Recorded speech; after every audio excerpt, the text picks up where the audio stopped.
Bismillahirrahmanirrahim. Alhamdulillahi rabbil alamin wa sallallahu wa sallam ala nabiyyina Muhammad wa ala alihi wa ashabihi ajma'in, amma ba'd.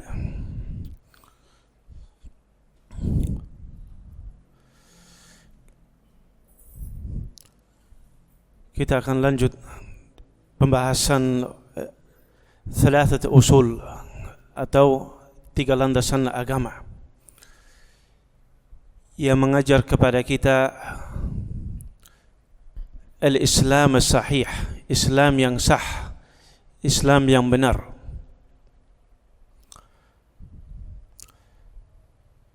Karena kalau seorang tidak mengetahui Islam yang benar, mungkin ia salah paham apa itu Islam.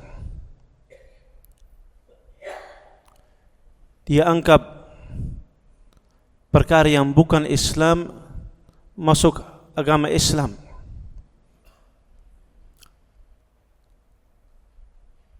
Mungkin dia memahami Islam yang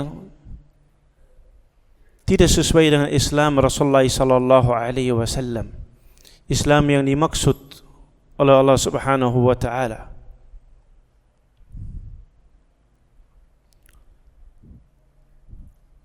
Dan kalau seorang tidak memahami Islam yang benar,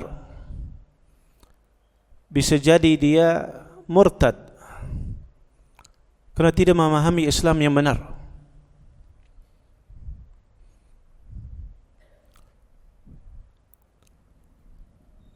Karena di luar sana ada kelompok-kelompok dan firqah-firqah yang nisbatkan diri kepada Islam dan nisbatkan hal atau perkara yang bukan Islam kepada Islam. Kalau kita lihat kesyirikan mereka,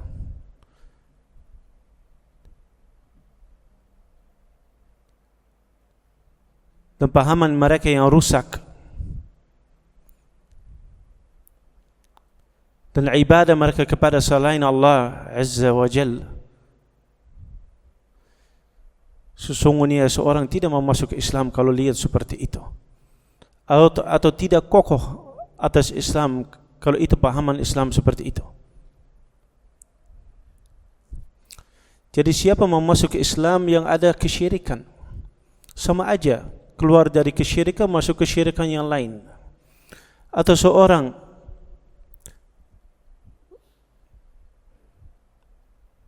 berada atas Islam tapi di dalamnya ada bid'ah, kemudian tidak memahami Islam yang benar, kemudian pindah dari kelompok ke kelompok bid'ah yang lain, jadi pindah dari bid'ah ke bid'ah. Akhirnya jadi kemurtadan dan ateisme dan semacamnya. Wa'iyadu billahi min dzalik. Kemudian kalau kita lihat umat dalam keadaan yang sulit, terjadi fitnah,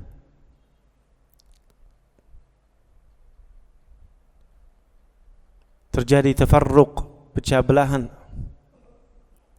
tidak ada bisa yang menyatukan umat ini kecuali Islam yang benar.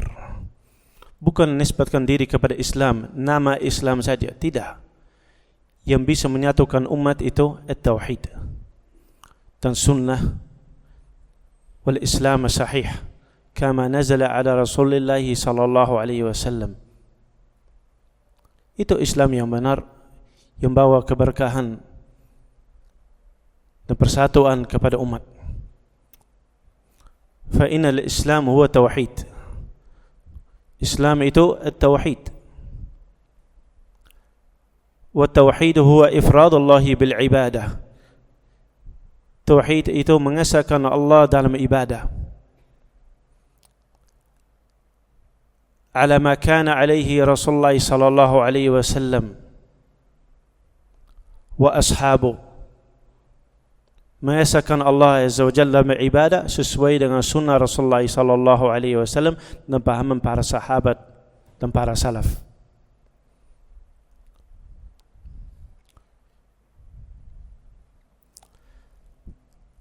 قال الشيخ الإسلام الإمام محمد بن عبد الوهاب رحمه الله تعالى: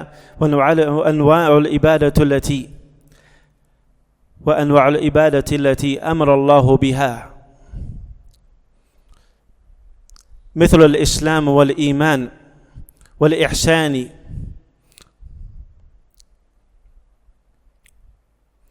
dan macam-macam ibadah yang diperintahkan Allah itu antara lain Islam, iman dan ihsan. Wa minha du'a wa khawf wa raja' wa tawakkuli wa raghbati wa rahbah wal khushu'i wal khashyati wal inabah wal isti'anati wal isti'adati wal istighathah wa dhabhi wal nadhri wa ghayri dhalika min anwa'il ibadati allati أمر الله بها كلها لله تعالى. ودليل قوله تعالى: وأن المساجد لله فلا تدع مع الله أحدا. فمن صرف منها شيئا لغير الله فهو مشرك كافر. ودليل قوله تعالى: أما يدعو من دون الله أما يدعو مع الله إلها آخر لا برهان له بي فإنما حسابه عند ربي إنه لا يفلح الكافرون. وفي الحديث: الدعاء مخ العبادة. ودليل قوله تعالى: وقال ربكم ادعوني أستجب لكم إن الذين يستكبرون عن عبادتي سيدخلون جهنم داخرين. Dan dari macam-macam ibadah yang diperintahkan Allah itu, di antaranya al-Islam wal iman wal ihsan, di antaranya doa al-khauf, takut, raja, pengharapan, tawakkal, raghbah, rahbah, khusyu', khasya', inaba, isti'ana, isti'adha wa istighathah.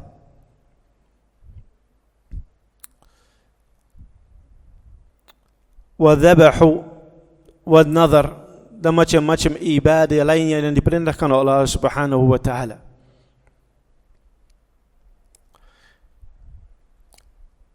Syekh di sini menyebutkan macam-macam ibadah, kerana ibadahnya ada qalbiyah, ibadah hati, wa ibadah amaliyah, fi'liyah, yang merupakan amalan, wa ibadah lisaniyah, qauliyah, ucapan. Ibadah itu sangat banyak.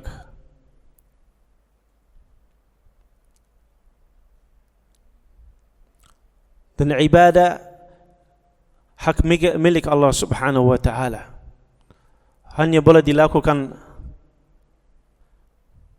kepada Allah Azza wa Jalla.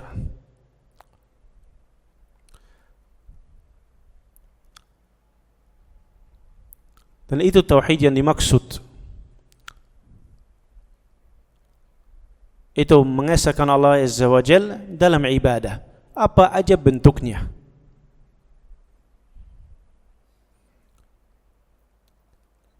Jadi salat itu ibadah, mengeluarkan zakat itu ibadah, puasa itu ibadah, haji itu ibadah. Tapi juga ada ibadah-ibadah yang lain, zikir ibadah, tilawatul Quran ibadah, dakwah itu ibadah, amar bil ma'ruf nahi anil munkar ibadah. Kemudian ibadah hati, rasa takut kepada Allah, pengharapan kepada Allah, tawakkal, itu semuanya ibadah. Dan tujuan hidup kita itu untuk beribadah kepadanya, kepada Allah Azza wa Jalla. Wa ma khalaqatul jinna wal insa illa liya'budun. Aku tidak menciptakan jin dan manusia melainkan untuk beribadah kepadaku. Berkata Ibn Abbas, dan ucapan itu illa liya'budun, yaitu yuwahhiduni, mengesahkan Allah Azza wa Jalla dalam apa? Dalam ibadah. Jadi ini bukan perkara yang baru, ini tafsir para sahabat.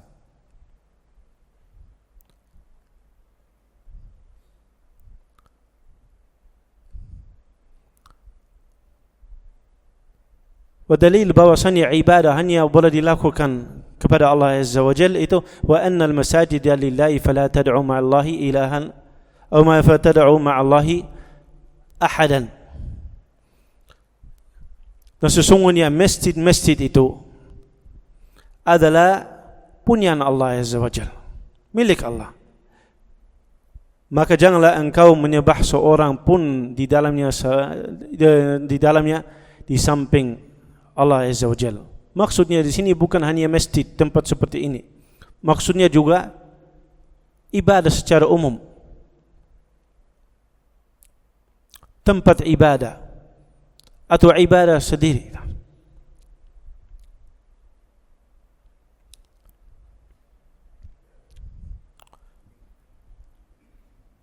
Karena itu barang siapa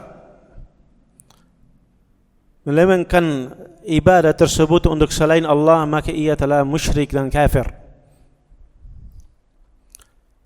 Karena firman Allah Azza wa Jalla, "Man yad'u ma'allahi ilahan akhar la burhana lahu bi, fa innama hisabu 'inda rabbi, innahu la yuflihul kafirun."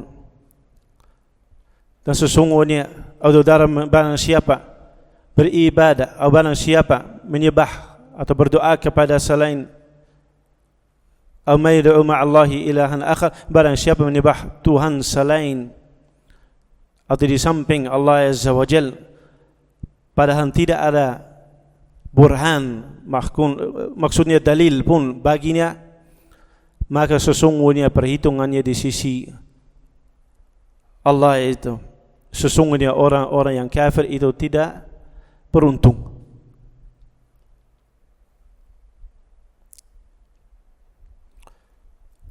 Doa kadang-kadang disebut Al-Quran. Kalau dimaksud doa di Al-Quran, maksudnya ibadah.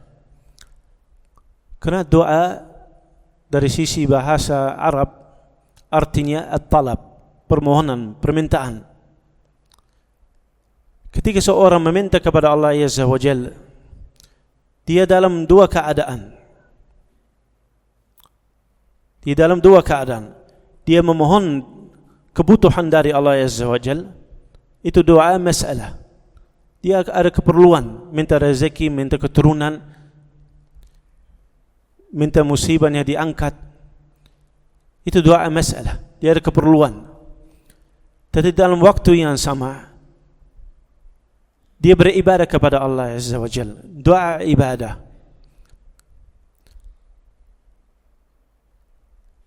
Maksudnya memohon pahala dari Allah Azza wa Jalla dan balasan yang baik. Seorang ketika salat bukan hanya minta kepada Allah rezekinya lancar atau dapat keturunan atau semisalnya, juga ingin dapat pahala dari Allah dan perlindungan dari api neraka dan dari kemurkaan Allah Azza wa Jalla. Jadi itu juga permohonan, permintaan juga. Minta apa? Pahala, perlindungan. Minta mahabbatillah Azza wa Jalla, kasih sayang Allah. Jadi setiap doa yang dimaksud dalam Al-Quran itu doa ibadah dan doa masalah. Jadi setiap ayat yang ada di dalamnya fala tad'u ma'allahi ilahan akhar atau ud'u Allah atau kanu yad'una min dunillahi, begitu dan begitu. Maksudnya di sini jangan berdoa, jangan beribadah. Dimaksudnya dua hal itu. Jangan berdoa kepada selain Allah dan juga jangan beribadah kepada selain Allah. Saling meliputi artinya. Dan dalil dari macam-macam ibadah itu bahwasanya doa itu ibadah. Itu doa mukhul ibadah. Doa itu intinya ibadah atau intisarinya ibadah atau puncaknya ibadah. Wadalilnya qala rabbukum ud'uni astajib lakum innal ladzina yastakbiruna 'an ibadati sayadkhuluna jahannama dakhirin. Dan Rabbmu berfirman, berdoalah, jadi beribadahlah kepadaku, niscaya akan ku astajib lakum, mengabulkan doamu. Sesungguhnya orang-orang yang menyumbangkan diri dari ibadah. Jadi ibadah dan doa di sini lafadznya bisa saling meliputi di sini. Dan akan masuk api neraka. Jadi orang yang beribadah kepada selain Allah akan masuk neraka Jahannam dalam keadaan hina dina. Wa dalilul khauf قوله تعالى فلا تخافوهم وخافوني إن كنتم مؤمنين. دليل الخوف rasa takut firman Allah Azza wa Jalla فلا تخافوهم وخافوني إن كنتم مؤمنين. Karena itu janganlah kamu takut kepada mereka, tetapi takutlah kepadaku jika kamu benar-benar orang yang beriman. Rasa takut itu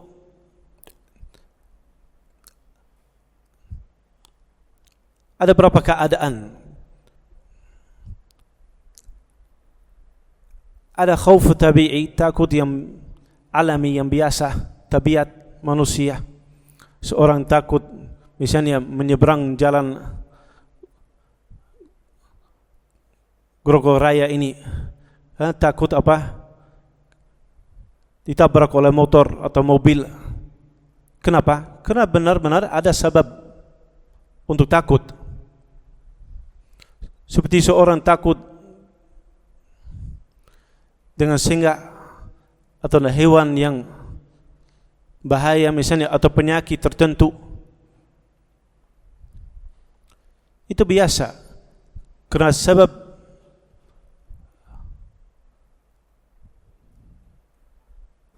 kebahayaannya atau bahayanya itu jelas. Penyakit benar-benar bisa menyakiti orang. Kalau kita menyeberang jalan yang ramai itu, bisa ketabrak. Kalau ketemu dengan harimau misalnya, itu bisa dimakan. Benar. Jadi sebabnya jelas. Tapi ada sebab yang tidak jelas. Seperti seorang takut kalau dia tidak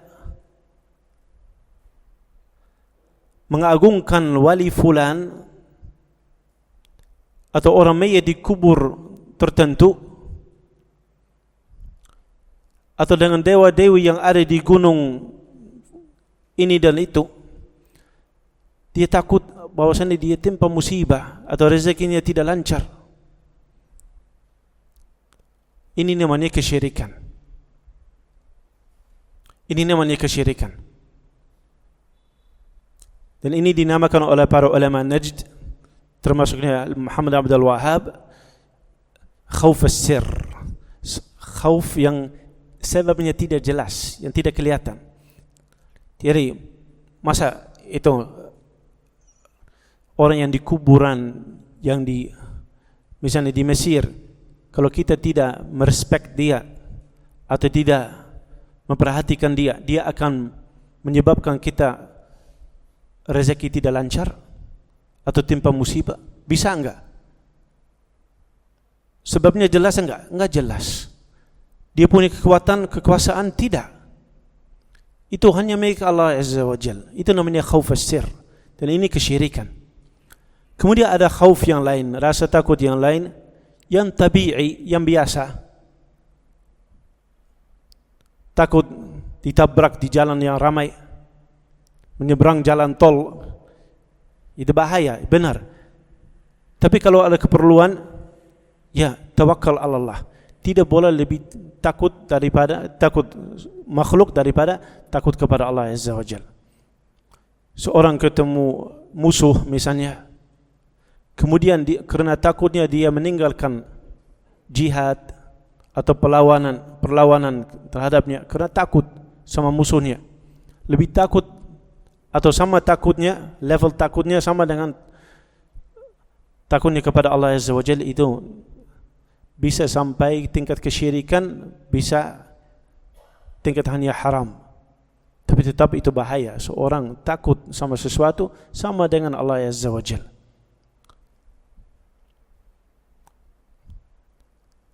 Karena semuanya terjadi dengan izin Allah.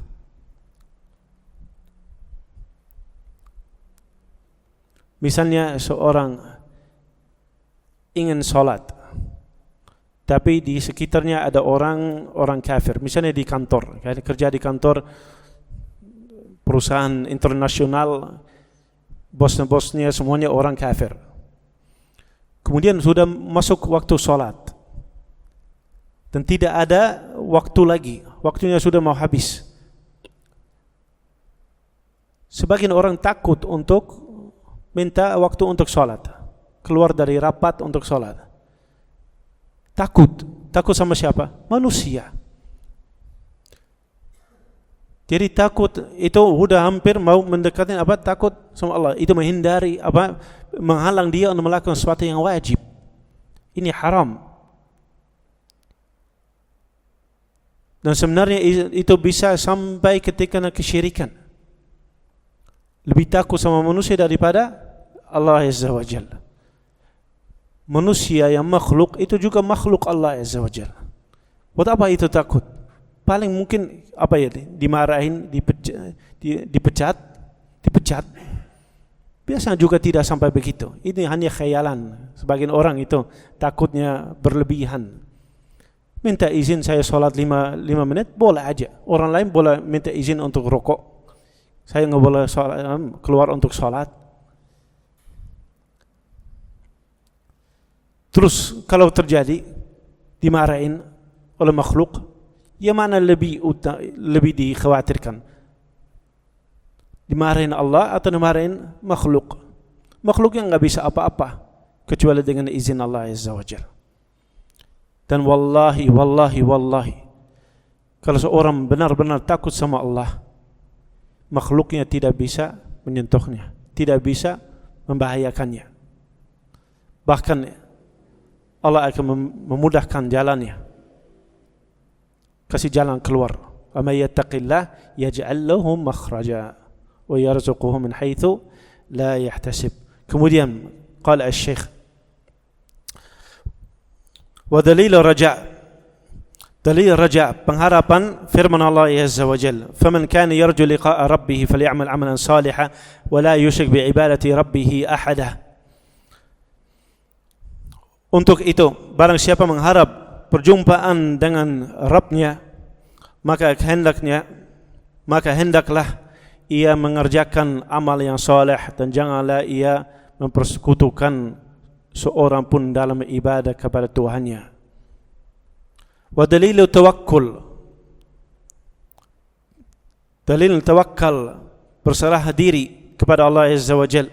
Itu firman Allah Azza wa Jalla, wa 'ala Allahi fatawakkalu in kuntum mu'minin. Dan hanya kepada Allah hendaklah kamu bertawakal jika kamu benar-benar orang yang beriman. Tawakkul ya ikhwan, itu menyerahkan diri dan urusannya kepada Allah Azza wa Jalla dengan melakukan asbab.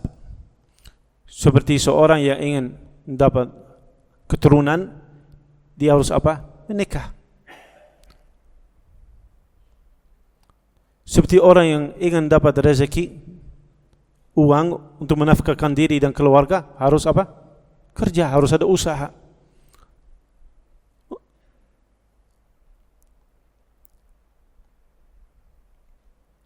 Kalau motornya mogok, harus dibawa kemana? Ke bengkel.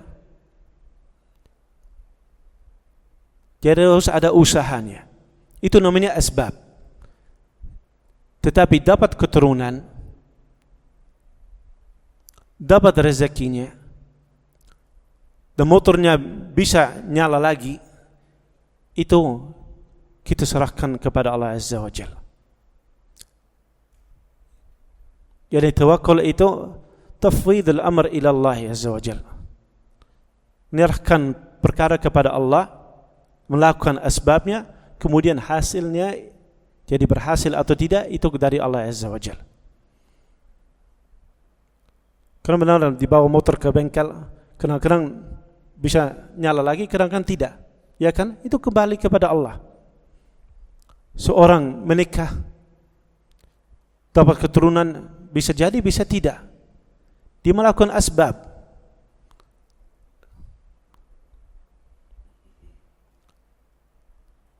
tapi result itu dari Allah Azza wa Jalla, hasilnya itu dari Allah.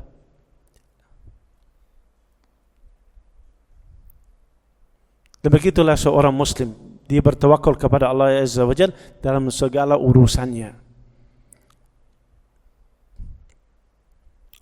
Dan tidak tawakal kepada asbab atau makhluk yang lain.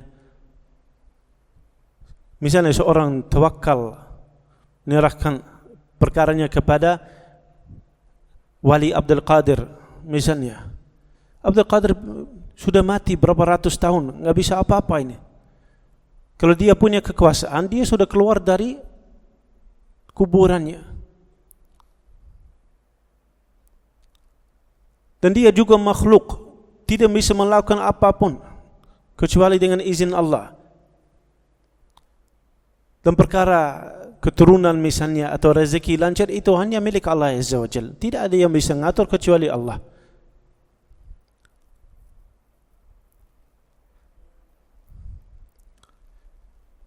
Jadi tawakal kepada selain Allah itu kesyirikan. Wa dalilu raghbati wa rahbati wal khusyu', dan dalilnya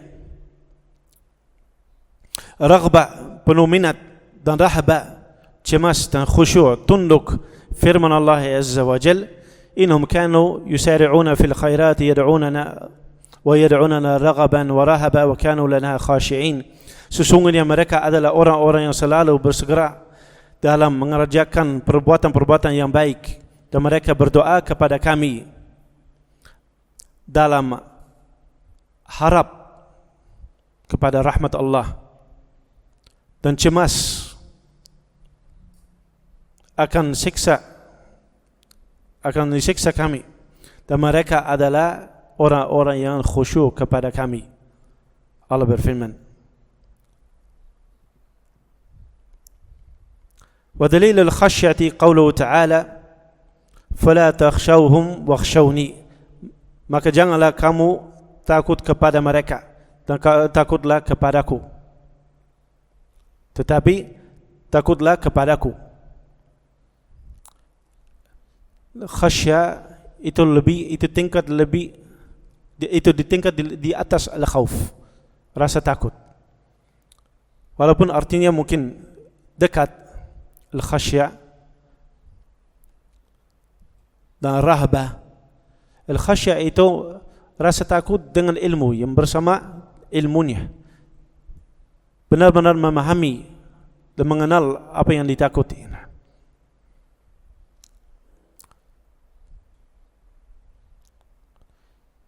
Allah Subhanahu wa ta'ala berfirman, innama yakhshallaha min ibadihi al-ulama. Ulama itu orang yang paling khasya, paling takut sama Allah Azza wa Jalla. Kenapa? Paling berilmu, paling mengenali Allah Azza wa Jalla. Wa dalilul inabati, dan dalil inabah, kembali kepada Allah, firman Allah Azza wa Jalla, wa anibu ila rabbikum wa aslimu lah. Dan kembalilah kamu kepada Rabbmu dan berserah dirilah kepadanya.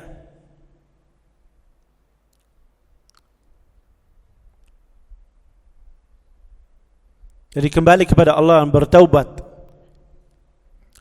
Kembali dalam segala urusan dan bertaubat itu hanya kepada Allah Azza wa Jalla. Seorang tidak bertaubat kepada selain Allah Azza wa Jalla untuk diminta ampuni dosanya. Kerana siapa yang milik azab yaumul qiyamah? Allah Azza wa Jalla. Tidak ada yang bisa mengatur azab kecuali Allah Azza wa Jalla. Wa dalilul isti'anah, dalil isti'anah, minta pertolongan, firman Allah Azza wa Jalla, iyyaka na'budu wa iyyaka nasta'in. Wa fil hadits idza ista'anta fasta'in billah. Iyyaka na'budu wa iyyaka nasta'in, hanya kepada Engkaulah kami menyembah dan hanya kepada Engkaulah kami mohon pertolongan. Dan dalam hadis, apabila kamu memohon pertolongan, maka memohonlah pertolongan kepada Allah. Wal isti'adzah, mohon perlindungan. Firman Allah Azza wa Jalla, "Qul a'udzu bi rabbil falaq." Qul a'udzu bi rabbin nas. Katalah aku berlindung kepada Tuhan, kepada Allah, kepada Rabbul Falaq, dan Rabb manusia, dan Tuhan manusia. Dan istighatha, dalil al-istighatha qaulullah azza wa jalla, idh tastaghithuna rabbakum fastajaba lakum. Ingatlah ketika kamu memohon pertolongan kepada Rabbmu, fastajaba lakum, Allah mengabulkan dan berikan pertolongan. Apa bedanya di antara isti'anah wa isti'adha wal istighatha? Al-isti'anah ya ikhwah, minta pertolongan dari Allah Azza wa Jalla secara umum, sebelum ibadah, setelah ibadah, sebelum melakukan sesuatu, atau secara umum. Wal isti'anah atau al-isti'adha, minta perlindungan dari hal yang bahaya sebelum terjadi. Belum terjadi sesuatu tapi kita khawatir, jadi apa? Minta perlindungan sebelum terjadi. Qul a'udzu bi rabbil falaq, misalnya, a'udzu billahi minasyaitonir rajim, a'udzu billahi min dzalik. Seorang bicara tentang, kadang ada orang bicara tentang dosa, misalnya ini terjadi perselingkuhan, ini orang dari melakukan zina, kita a'udzu billahi min dzalik. Apa? Agar kita tidak terjatuh dalam hal itu. Jadi minta perlindungan sebelum terjadi. Wal istighatsah itu memohon kepada Allah Azza wa Jalla, memohon pertolongan ketika sudah kena musibah, sudah timpa musibah atau ada kesulitan, dalam keadaan kesulitan, jadi minta apa? Perlindungan dari Allah Azza wa Jalla. Jadi minta jalan keluar dari keadaan yang tertentu itu. Itu namanya istighatsah. Dalam keadaan misalnya di depannya ada adu, ada musuh, kita istighatsah. Seorang lagi ada di tempat yang bahaya, misalnya dilingkungi oleh preman ingin membunuh kita, atau kita mau dipukul, atau misalnya kita apa? Istighatsah. Ya Allah, astaghithuk.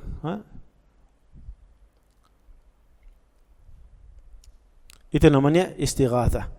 Itu hanya boleh dilakukan kepada Allah Azza wa Jalla.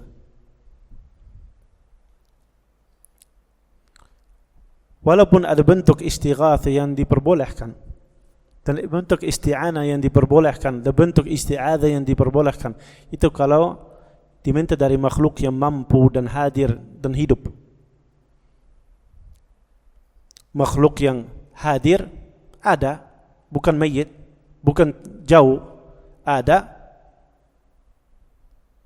mampu dan hidup.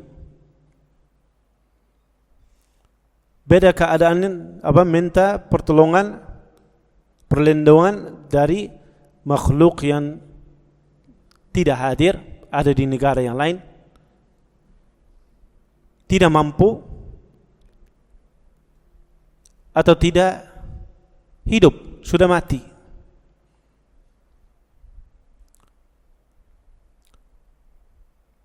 Misalnya yang contoh yang tadi, seorang lagi mau dirampok hartanya, dikelilingi oleh preman. Seorang mohon perlindungan dari Allah Azza wa Jalla, istighatsah dari Allah. Ya Allah, ya Allah, ya Allah. Ini orang muwahhid. Kemudian keadaan yang kedua yang sama, seorang dalam keadaan dikelilingi oleh, dirampas hartanya oleh preman, kemudian ada orang lewat, polisi misalnya, ada patroli lewat, kemudian ya patroli, Pak polisi, tolong, mampu mereka membantu, ya kan atau tidak? Dan hadir, telah datang, hadir, mampu dan hidup. Ini bukan kesyirikan, ini boleh. Bahkan kadang-kadang wajib. Keadaan yang ketiga, dalam waktu yang sama atau kondisi yang sama, seorang ya Husain, ya Husain, ya Ali, ya Ali, ya Fatimah Zahra, memanggil siapa? Orang yang sudah mati, tidak hadir dan tidak mampu membantu. Ini namanya kesyirikan.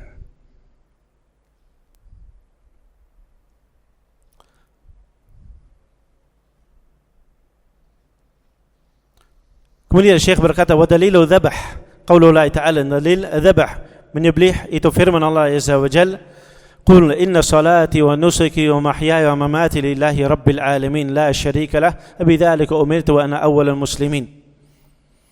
Katakanlah, sesungguhnya salatku, ibadahku, nusuki, ibadah maksudnya di sini nusuk, penyembelihan. Hidupku dan matiku hanya untuk Allah, Tuhan semesta alam, Rabb semesta alam. Tiada sekutu baginya, dan demikian yang diperintahkan kepadaku. Dan aku adalah orang yang pertama-tama berserah diri kepada Allah. Yang terjadi kadang-kadang di beberapa tempat, seorang menyembelih untuk jin, jin syaitan.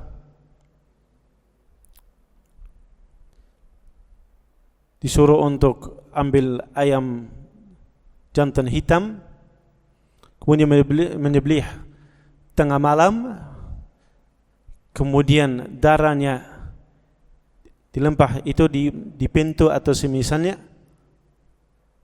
di pintu rumahnya, sebelum itu masuk rumah yang baru misalnya, seperti itu. Ini apa? Menyembelih kepada selain Allah Azza wa Jalla.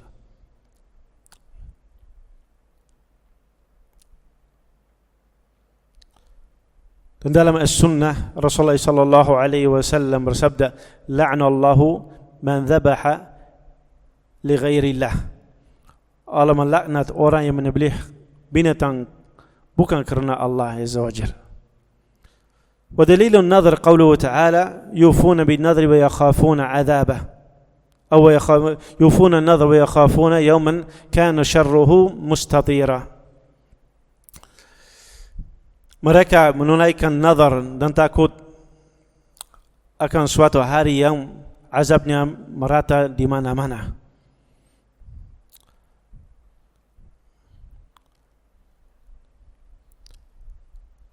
Ini semuanya bentuk-bentuk ibadah yang disebutkan oleh Syekh di sini. Itu bukan seluruh bentuk ibadah. Ibadahnya sangat banyak. Hanya berapa contoh saja.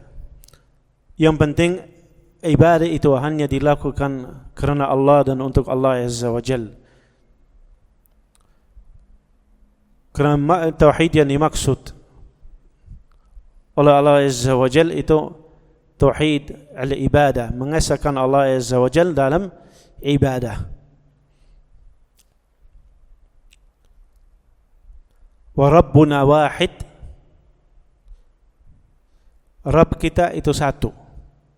Wa Nabiyuna wahid, Nabi kita itu satu. Wa dinuna wahid, agama kita satu. Fala na'bud illallah, kita tidak beribadah kecuali kepada Rabb yang satu itu. Fala na'budu illa Rabbal wahid ala tariqati An-Nabi al-Wahid, sesuai dengan sunnah Nabi yang satu ini, sesuai dengan agama yang satu ini. Agama yang benar hanya Islam. Wa may yabtaghi ghayra al-islam dinan fala yuqbal min wa fil akhirati min al-khasirin. Hada wallahu a'lam wa sallallahu wa sallam ala nabiy Muhammad wa ala alihi wa ashabi ajma'in.